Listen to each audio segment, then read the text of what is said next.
Teman Ana dulu pernah berzina dan sang lawan jenisnya hamil. Karena keluarga akhwat meminta pertanggungjawaban, maka dimintalah sang ikhwan untuk menikahinya. Keduanya telah bertaubat dan mereka bingung apakah pernikahan mereka sah secara syar'i, karena mereka bertanya pada beberapa ustadz hubungan mereka sudah halal. Berikut dalil-dalil, namun mereka tidak yakin. Bagaimana menurut ustadz tentang dalil-dalil yang kuat? Saya pernah tanyakan sendiri ini ke beberapa masyaikh di Saudi, dan saya sampai dibacakan kitab oleh beliau, oleh syekh-syekh kita di Madinah sekarang yang masih mengajar. Ada salah satunya Syekh Al-Musharraf yang saya termasuk sering bersahabat sama beliau, konsultasi kadang-kadang.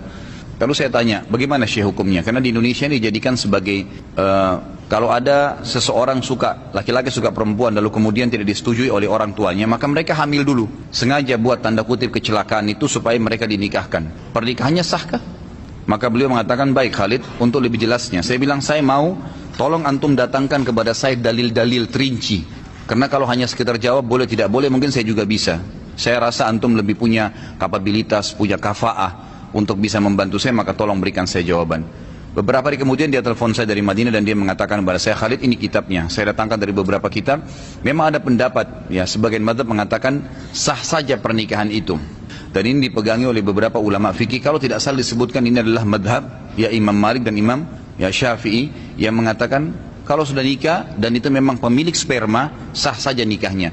Tetapi tetap disepakati anak dari hasil zina tidak dinisbatkan kepada sepemilik sperma walaupun pernikahannya sah.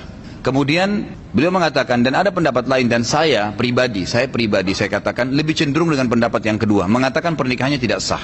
Karena Nabi SAW melarang wanita yang hamil dinikahi dalam banyak hadis yang sahih, dan juga melarang didirikan hukum had kepada wanita yang sedang hamil. Memang itu ada hukum dalam syariat kita. Maka di sini sebagian ulama yang pendapat kedua mengatakan wanita yang hamil tidak boleh nikah sampai diletakkan. Karena ada hadis yang lain berbunyi apa? Tidak boleh seseorang, hadis Bukhari ya, tidak boleh seseorang di antara kalian menimpahkan benihnya di atas benih saudaranya. Kalau sudah terlanjur perempuan itu punya hamil, maka enggak boleh laki-laki lain datang menikahi kemudian meletakkan benih baru. Tahukah antum apa hikmahnya masa iddah? Masa iddah itu selama 3 bulan. Itu masa pembersihan rahim.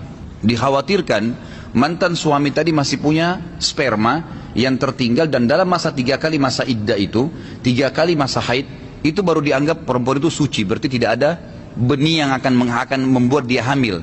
Selama masih dalam masa iddah ini, subhanallah, salah satu dokter dari Amerika, orang Yahudi, masuk Islam berapa hari yang lalu karena penelitiannya tentang masalah iddah ini.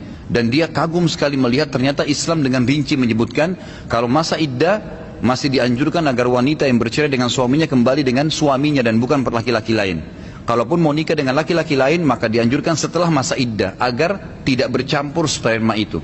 Larangan tercampurnya sperma, baik sperma itu masih dalam bentuk sperma kental atau dalam bentuk janin. Maka pendapat kedua mengatakan tidak boleh, karena ini perempuan sudah ada janinnya, ada sperma saudaranya di situ.